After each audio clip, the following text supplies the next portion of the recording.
ಆ ಬಾಲಕ ಯಾರಿಗೆ ಸಿಕ್ಕಿದ್ರೆ ಏನು ಮಾಡಬೇಕು ಬರಬೇಕು.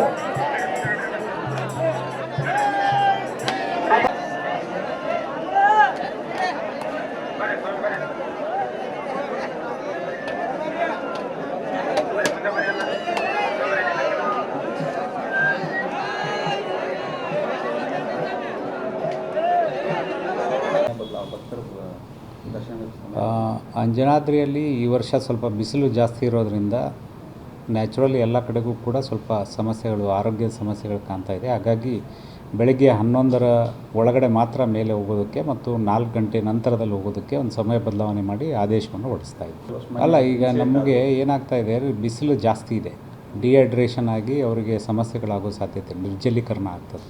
ಹಾಗಾಗಿ ಆರೋಗ್ಯದ ಸಮಸ್ಯೆಗಳು ಕೆಲವರು ಈಗಾಗಲೇ ವರದಿ ಮಾಡ್ತಾ ಇರೋದ್ರಿಂದ ಎಲ್ಲಿವರೆಗೂ ಟೆಂಪ್ರೇಚರ್ ಕಡಿಮೆ ಆಗೋದಿಲ್ಲ ಅಲ್ಲಿವರೆಗೂ, ಅಂದರೆ ಮೇ ಅಂತ್ಯದವರೆಗೆ ಈ ಸಮಯವನ್ನು ಪಾಲನೆ ಮಾಡ್ತೀವಿ.